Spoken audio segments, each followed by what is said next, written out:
Welcome everyone to this week's Cat's Eye on the Future. This week, since I didn't have a guest to interview, I decided to start a sort of series of readings I'll do on various international topics and hotspots. Usually, I do an overall energy reading for the every few months, and that's sort of the whole world and sort of everything. But sometimes it's interesting to take a look at certain regions or areas or certain problems. And I decided to start with a rather large region, that of the United States of America. The reason I picked the U.S. is because even though it's its own country and maybe it isn't quite as powerful as it maybe used to be, it's still a real bellwether for a lot of what happens in the rest of the world. So a couple of weeks ago, we did the energies for the whole planet, but this week I'm going to concentrate just on the US, and I think you're going to find this rather interesting. So how did I ask my question? The way I asked the question this time was, what are the most important energies and or events the cards and runes would like to flag for the United States of America for the next 3 months, or through around July of 2015. So from the time of this reading, which is, I'm actually recording it on April 23rd. I wrote it actually on Earth Day, April 22nd. So from around now, when the show airs on Monday, to around the end of July, the cards are not always perfectly aligned to actual human dating systems, but we can sort of get an idea from giving them some limitations there.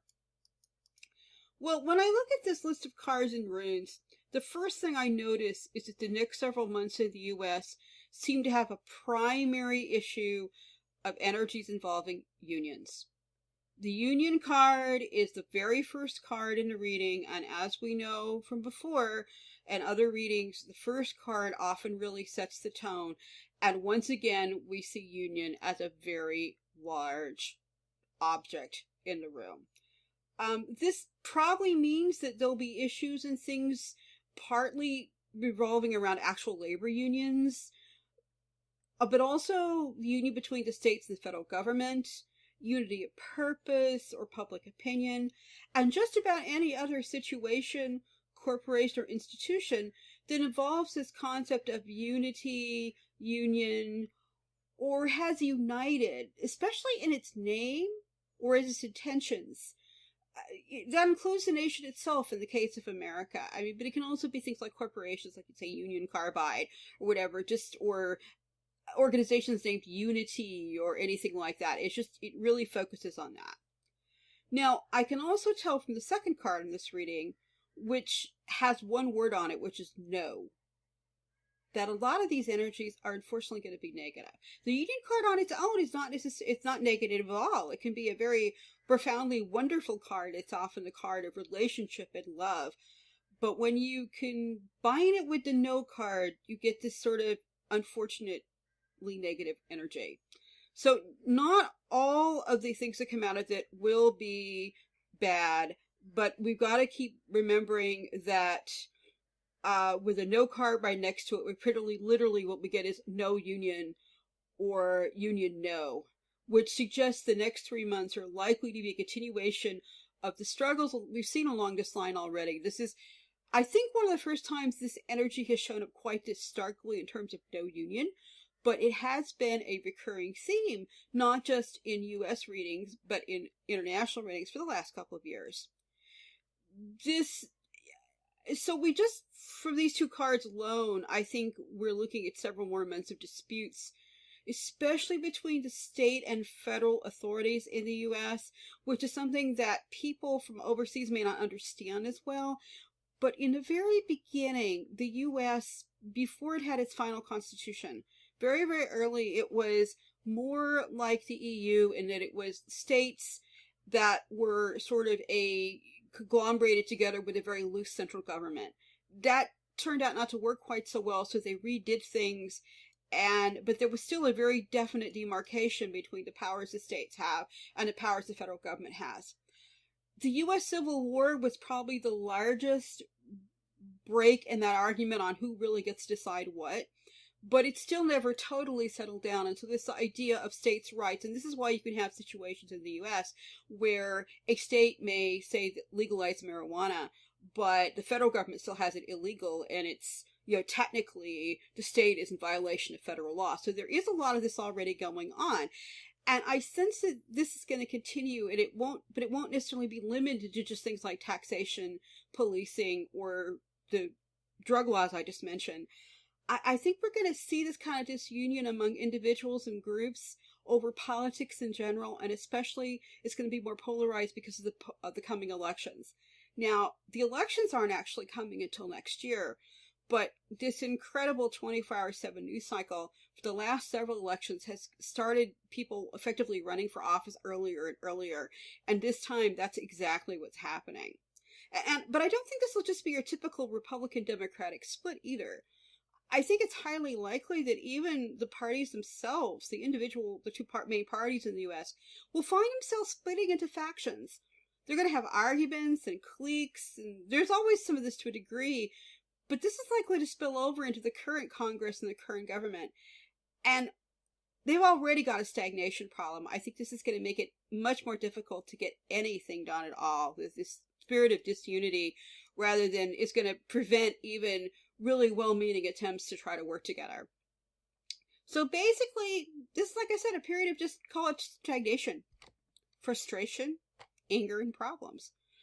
I really do think that some good old-fashioned union versus labor type relations, union versus management type relations, are going to be at play here too. With the possibility, there's a really strong possibility of things like large labor strikes, management lockouts, lots of protests for higher wages. We've seen this already, but I think it just kind of continues. It's going to be on the evening news a lot, and I think there may be kind of a revival, or at least an attempt at a revival, of the old-fashioned labor movement. So that's something to key in and watch over the next 3 months. Now, the next card that comes in after the union no or no union is the skills card. And it plays right into this energy pattern. The skills card itself, it shows a crossbow with a quiver full of arrows and suggests that skill sets, education, abilities, or the work involved here, and I really feel that it's going to be about some of these topics. In a personal reading, the skills card can mean that the client either has the skills to do a certain job or a task, or they need to learn them.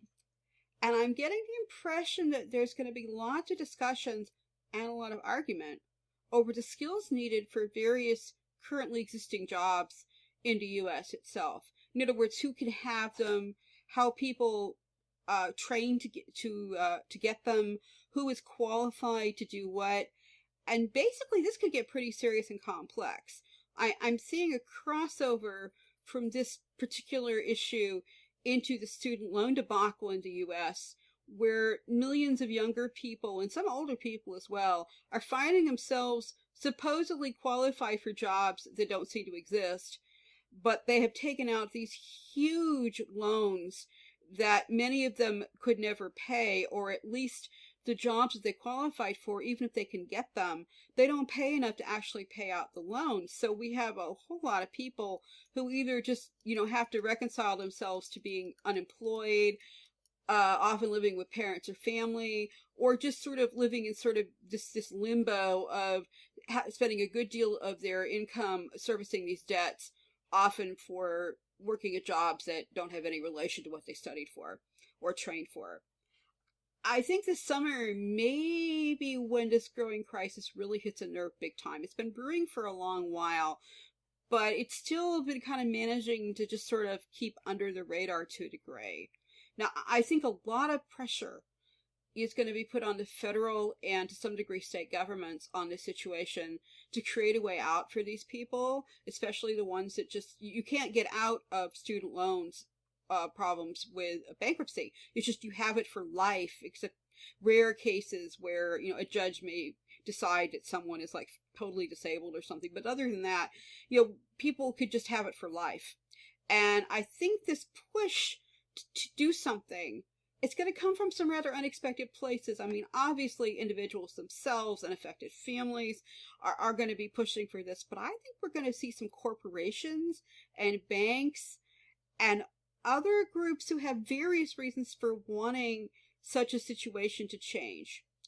I have a hunch that some states, using that state-federal, tension and separation again, may experiment by looking at alternate ways to provide credentials for some fields that they really desperately need to feel that students are either no longer willing to train for, or if they do train for, don't continue working in, because they simply don't pay enough to pay off the loans. These would be jobs like social worker, or some states like primary school teacher, which currently require college degrees, but again don't pay enough in all areas to justify the amount of cost there is in training for them. The situation has been building for a long time, but it's possible now that it is starting to affect corporate America as well as individuals.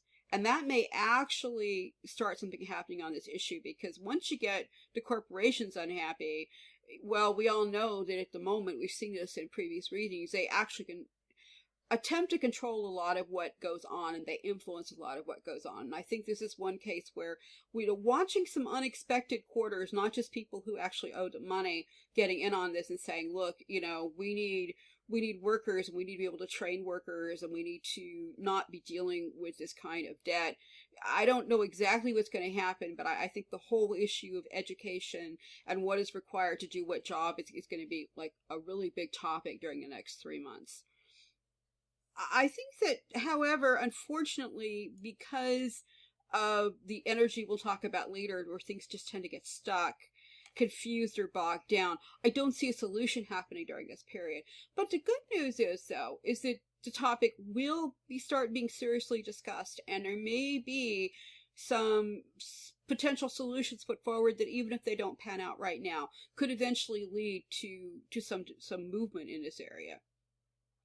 There's another side story to the skills card I'm also picking up on, and that's a concern on the part of some sections of the American commercial interests that their skill sets are just not being mastered by U.S. workers.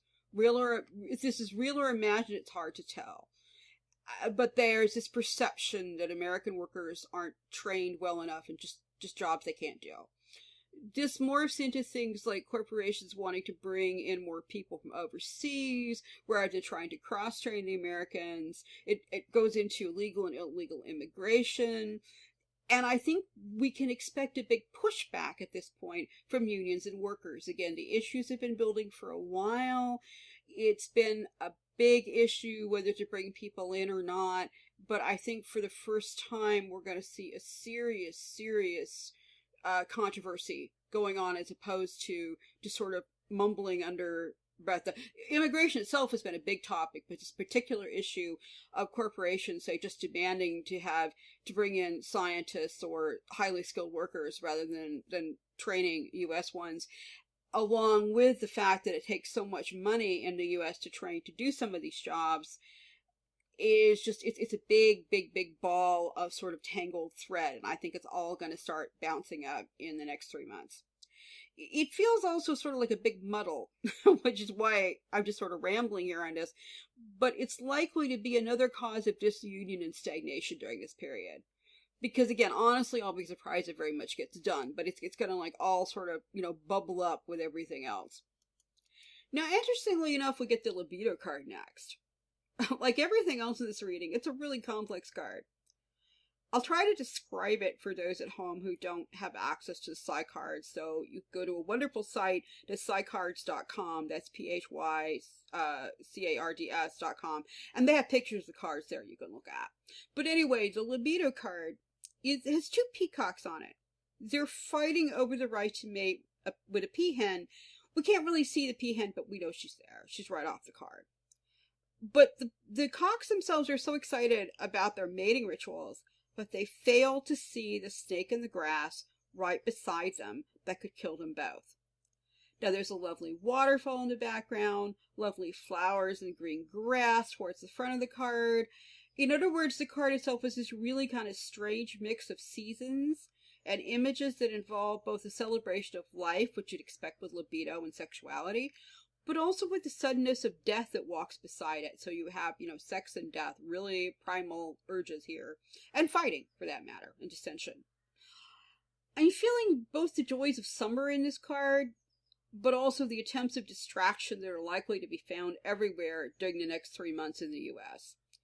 Summer is often called the silly season by the international press, especially in the US and Europe. But usually that used to be the period around just late July and August, when most of the US and parts of Europe are rather warm. Congress is often not in session.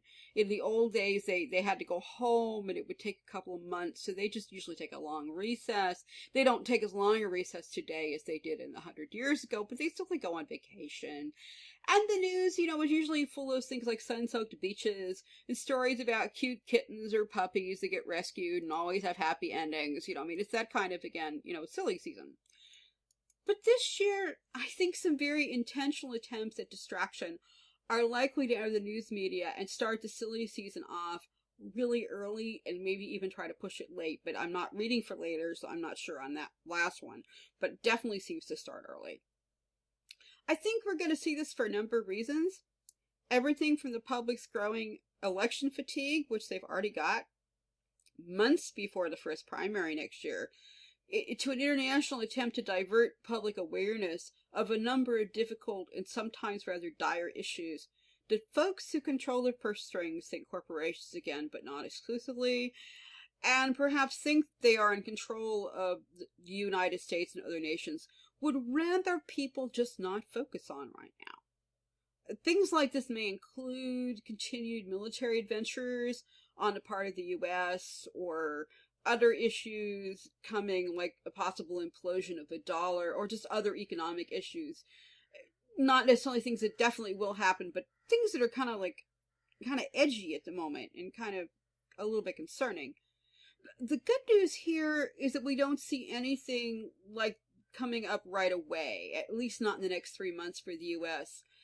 But anyone who follows the situation seriously knows that such problems, especially economic ones, are likely to occur later in the fall. There's the tradition of, stock market crashes or other kinds of economic shenanigans going on in fall periods for some reason, especially in the United States.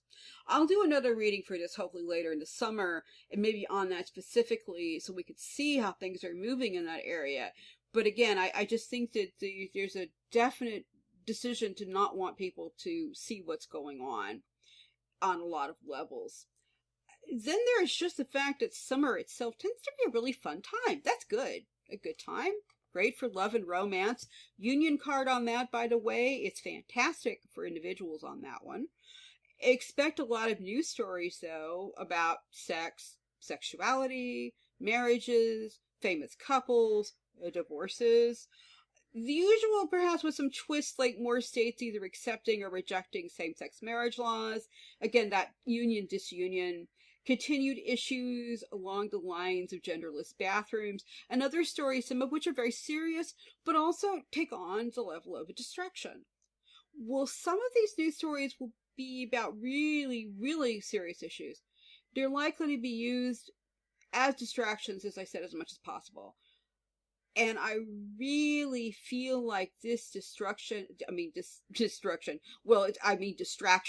it may be destruction of something that's being looked at here. But I really feel the distraction thing is very strong, and I think it's being directed from somewhere. I don't think this is just we're all bored here at the news station and we want to talk about silly things. I think this is an on-high sort of directive. I think this for a reason, not just because my own senses, but because the next card is the father card. And this is sort of the final of the side cards here. The cards show a father teaching his son to use a bow and arrow. The card itself, of course, is neither negative nor positive, but the father could be training his son to hunt, to gather food for his family, or he could be teaching him to fight in battles, either to defend his own people or to make war on others. In this card, I see several things that are likely to affect the U.S. over the next 3 months. One hand, the direction of the father or father-type figures. These are probably mostly men, but any women involved in this are likely to be supporting this attempt in a rather masculinely sort of energy type of way. In other words, top-down, directed energy. They want to direct a public view in one direction. Well, they feel very much in charge and feel that they are directing U.S. destiny or the destiny of the public. So again, even if it's the gender of the people doing it is not really important here. It's this idea of the great father directing from on high, controlling his family, or think he's in control. And I think we should concentrate on think he's in control, because that may not necessarily be the case. But that's the energy coming out. There's also a feeling here of male energy's gone a bit over the top, which is basically what I said before, with certain groups and individuals feeling they know what's best for the public, even if the public may not agree with that. I get feelings of organizations and those in charge of them, like Homeland Security, the military, what we used to call in the old hippie days the establishment, old men, old money, old agendas. This is kind of what I'm seeing here and picking up psychically. They're all trying to direct the quote-unquote public in the way the father thinks they should go. I think the libido distraction is also part of this, but I'm not sure, again, we're going to see the ultimate objective of this to where we really understand what's going on in the current time period. Though it does feel a bit like a war or similar sort of conflict that maybe the people who think they're in charge are trying to bring hurt on. I'm not sure if they're trying to start it or trying to stop it or what, but it feels like there may be some conflict or violence or warfare in the background that maybe they're trying to look away from. And they're just hoping people don't see it, or at least they don't really care to do anything about it if they do. Now, the good side of this card is there may be a backlash from truly good people, and also connection to the skills story earlier, because in the good aspect of the father card, remember, all cards have good aspects. The father is the teacher, the mentor, the guide, the knowing one, the protector. So there is some hope here. For example, people seeking true guidance will find it, and that some people will come forward who take on this actual benevolent guiding role. But on the other hand, I really do have a strong sense of attempts to force march more than guide the public in certain directions, especially in areas like jobs, education, sexuality, and even thinking patterns. But it remains to be seen just how far the fathers can stay in control and direct things, especially trying to do it this top-down way. But it seems that through the first part of the summer, they do sort of manage to do so, or at least they think they are. We still have the growing tension. This may be part of the tension with the Union card going on underneath, though, because we're getting a certain amount of pushback. You have been listening to part 1 of Cat's Eye on the Future. We'll return to the show right after these short messages.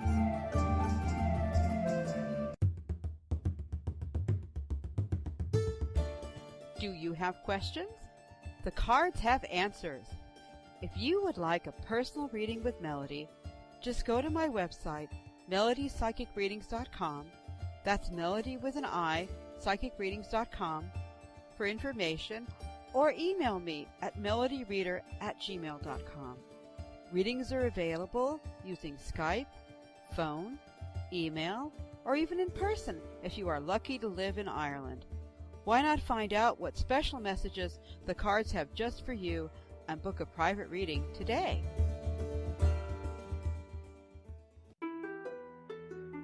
We now return to part 2 of Cat's Eye on the Future.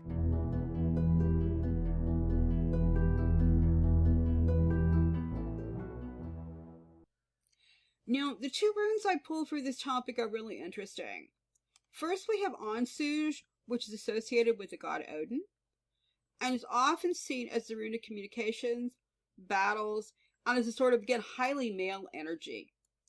So, in the sense that it echoes the father card, because Odin, among his many dozens and dozens of names, my husband actually did his research paper, his dissertation for his PhD on Odin, and there's like 4 or 5 pages of names. But one of them, and one we're mostly familiar with, is Allfather in the Norse tradition. And I think that really says the message here again, this kind of father energy. Rather than explore this rune too deeply just on its own, though, I'm going to jump right here and name the second rune as Isa or ice. This rune is about things being frozen, stuck, unmoving, or glacial. So the combination message here is literally communications frozen, or battles and arguments are stuck. In other words, things just don't move. Both frozen communications and frozen battles or arguments that get stuck don't move are perfectly reasonable energies to see in this combination when you combine it with our previous side card reading. You have the suggestion of a time period where a lot of things just don't move, and there's a lot of negative energy that prevents the more positive energies of some of the cards from breaking out. The Union card, for example, as I mentioned earlier, can be wonderful. It can be about relationships, joy, things like working together. When you add in that No card, instead you get disharmony, broken relationships, anger, and strife. You then combine it with our communications father battle rune and the ice rune, and you get a lot of building and rather negative tension that is getting stuck and frozen over in some way, with no really as obvious means to break the impasse. Think of pulling on two rubber bands that just kind of get stuck and they don't go any further, and the tension isn't letting up, so it looks like they're not doing anything, but really they're like very, very tight and wound up and ready to move, except they just can't yet. This is also why I suspect that while a lot of things may be building during this time period, things never really reach a true boiling point in the next 3 months either. At least not anything that is a serious conflict or tension between groups of human beings, not yet. There may be some, there will probably be some small earth things going on, but the really big stuff, I think, is yet to come. Of course, some issues will just settle on their own. But in general, this is a time period when people are likely to be ready to go off on a hair trigger or feel like they want to. But they really won't have a lot of ways to express those. And this will be pushed constantly towards enjoying or perhaps tolerating things to distract them instead. And remember, our overall reading for this period, for everybody in the whole world, was this sort of emotional overload period when people would tend to react with not necessarily emotionally and with the worst part of their natures. So that kind of adds into this here. It's just a lot of stuff pushing on people. So you can expect, in addition to these kind of, stifled conflicts, expect to see a lot of silly movies, books, again, news stories we talked about, sports, games, to just be thrown out there almost lavishly, possibly to the point where the public almost chokes on them and gets really tired of it before, high summer comes around. It's like, come on, not another game, type stuff. It's just people do get overloaded, and that's kind of what I feel like here. The Isa rune can also have another meaning. It may also suggest the types of natural disasters that could occur. Doesn't mean that they will occur, but that they could. And we haven't seen, in the last of our readings for even the whole year, natural disasters have really taken a second place to the sort of what I consider to be man-created or man-produced problems. But it doesn't mean they totally go away either. And what we get here from Isa is anything involving frozen water. That would be like ice, late frost that kill crops or cause problems, ice storms that develop, and all the things that can go along with those, with like severe storms, lightning, late snowfall. Any of that can be with the Isa rune, along with things that just don't move, like a stuck earthquake fault. Again, think of the rubber bands and stories about that. In fact, I really feel that very strongly, both above the ground and under the ground. And even if a quake might go off during this period, but if it doesn't, there may also be, it's like stories from geologists about several places in North America where the quakes are really taut and really ready to go. So, that would be one thing to look at, a potential for earthquakes. Droughts that don't change, like the one in California or the Southwest, again, at Isa, they're stuck. They don't really move. In fact, any situation that becomes long, drawn out, or seemingly unmoving, either in the natural world or in the world of human and animal affairs, fits this rune very well. I'm also getting the feeling, again, of stuck negotiations, frozen diplomacy, and just generally nothing much moving either in the political world as well. I mean, the geopolitics here just really seem to, go right along with the potential for the world itself. Well, I can't be certain. This whole set of cards and runes gives me almost the feeling of something, again, stuck together, striding to move one way or the other, but so far unable to do anything while the pressure mounts is sort of locking. I do not think that the cork is likely to come out of this bottle during this period, but individuals need to know this is a time when relationships, both personal and in the larger world, are likely just to seem stuck, bogged down, with a whole lot of issues concerning communications. Communication is going to be a big thing here. There may be actual issues also. I mean, real physical, real world problems with communications, with the internet. Look for internet outages, phone service problems, radio transmission. We saw in the overall reading for the time period solar issues. So there could be, potentially a solar flare, or just other problems, TV outages. And ice may play some role in this as well. Think of a big ice storm knocking out parts of the electricity grid. That kind of stuff is very, very likely. And again, think just playing news stories about hailstorms and the like would fit this energy. Knowing the communications and relationships may be difficult during this time period just gives you a heads up, because you're especially going to have problems with authority figures. And that would be, the father card would be things like bosses, police, the military, on an individual level, the kind of people that you have an authority in your life. And you just need to kind of try to stay calm and not rock the boat unless you have no choice at all. I mean, sometimes things happen and we simply have to respond. But if we can avoid it, this is a better time to just kind of knuckle under and try to take it than it is to react. And if you must react, be prepared for confusion and misunderstanding the message that you're trying to get across. In other words, you're saying A and the person hears B and just doesn't hear A at all. But that's why this is just not a good time period to ask for a raise or to redefine issues of, say, who wears the pants in your family, because it's all likely to go pear-shaped, as they say over here in Europe. It's just, you're going to say one thing, and there's going to be a really serious tendency for the person you're speaking to hear something else. And that's why you're going to have to be really, really clear, even particularly in your family and friendship relationships, to be very careful about what you say, how you say it, and what you're presenting. And then make sure that the person actually has heard you and is responding to what you actually said and not something they think you said. And if it's possible, just wait for a time when the energies change and we have communication runes without being stuck in ice.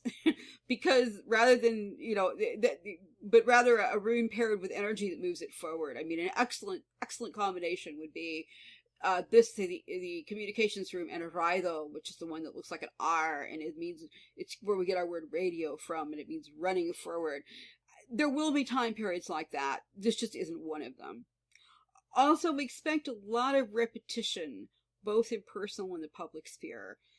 I'm getting the image of some topics being talked and talked and talked to death, with no real listening going on, and the public just getting fed up.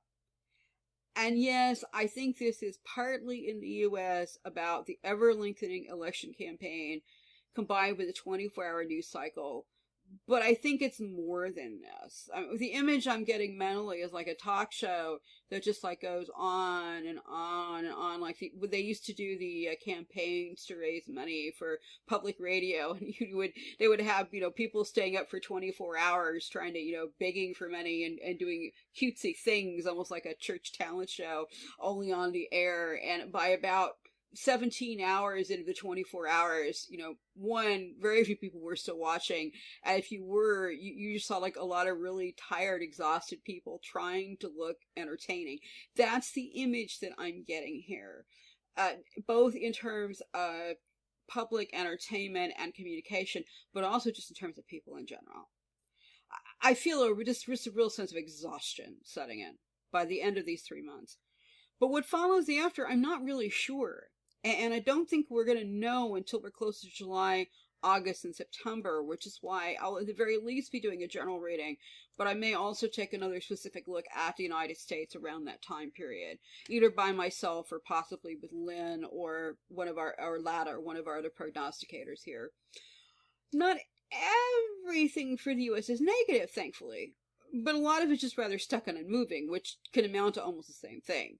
What we want to work for in our personal lives is a gradual and helpful unsticking of this situation, because it's going to seem to last forever. But what we don't want are explosive breakouts. We don't want the ice. We want the ice to melt gradually. We don't want it to go bing and have an earthquake or a giant flood. And that's going to be negotiating this on a personal level. That's what we're going to be working around. This time period is interesting too, in that it is once again a mix of passive and active energies. You know, I really haven't seen this trend very often until this year, 2015. And now combining of both passive and active energies seems to be almost a hallmark of this time period. I guess if I had to rate it overall, given the ice rune, I'd say that this is more of a passive energy period. But it's one with lots of aggressive and wild energies trying to break out and then not getting very far again, at least in the United States.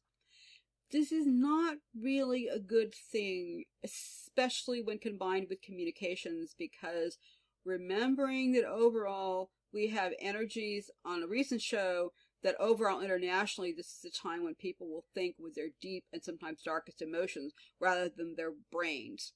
So what you get is something like an angry bull caught between the revolving doors of a china shop.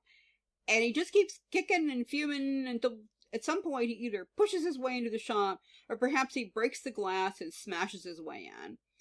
And he may do himself a lot of injury in the process, but he doesn't notice them at first because he's too single-minded or he's distracted to pay attention to his own body or situation. Again, it's like the rubber band's getting ready to break. The good news is, as always, individuals can choose to meditate and concentrate on about real unions, good relationships, bringing about joy and working together. You can take these cards and play up these really positive things, like the no card becomes a chance to renounce negative things in your life. The skill, libido, or father card can be concentrated on their positive aspect. The skills involve your own education or your own ability to do things. You can also practice things like working in the garden or your hobbies. It's a great time period for that on a personal level. I wouldn't try learning a lot that's new right now, but I would practice things I already have. The libido card, combined with a union card on a personal level, if you have a relationship, it can be a time to deeply and movingly and lovingly explore each other and, really get into, because libido is also life force. You just start enjoying the little things like the sunshine or swimming or the feel of the breeze on your skin. These kind of things are real positive. And the father card itself, of course, can also be highly positive, both in terms of mentoring and being a father to yourself, playing with your children if you are a father or a mother for that matter, taking care of the young, mentoring, directing things in a positive way, and taking charge of things in your life that maybe you've kind of let get out of control. There are things that you want to take control of. This is a good time to sit down and review your budget. It's not a good time to ask for a raise, but it's a very good time to look over the way things are unified in your life or that they're not, and sort of bring them together and use your skills to complete a picture. Now, the on-choose rune also, we don't want to forget, can be divine communication. That's where Odin comes in, but you don't have to be a Norse heathen to understand this. This can be divine communication and however you see the creator or the world beyond. But you want to have that connection to the higher forces or even your higher self. And the ice rune can be about slowing things down that may seem to be moving too fast. Or, also it can be about waiting and meditation and stillness for finding the understanding of something we really need to know, and just, waiting on sort of the inside, that inner knowledge. So I think this pretty well sums up the U.S. reading for now. Even though I'm reading specifically about the U.S., as I said before, some of these energy patterns are going to extend into other places of the world, into other people's lives, because the U.S. itself is such a huge influence, especially in media in terms of distraction. I really think that distraction meme is more than just the U.S. I think that it's going to it may be more noticeable over in North America, but it's going to spill over into other places, especially Europe and possibly some parts of Asia as well. They just may not get it quite as strongly or quite as immediately. But anyway, I think that's enough for now on the topic. I want to thank everybody for joining me this evening. I know this show's a little shorter than usual, but I really wanted to just, concentrate on this one topic. And next time, I'll either hopefully have an interview, or maybe we'll just continue and move on to the EU or some other locations. If you have questions or topics you'd like me to look at during these shows, please send me an email at melodyreader, that's MELODI, reader, just like one word, at gmail.com, or contact me through Time Monk Radio, and I'll look into seeing either your questions for, you can send in personal questions if you have them. I used to do some of those were kind of fun, if you don't mind it on the air, or particularly for things like individual countries or individual topics. I would really like some input from my listeners, and look forward to looking into those. But for now, I think I'm going to close the show and say thank you very much for joining us this week, and see you next time here at Cat's Eye on the Future.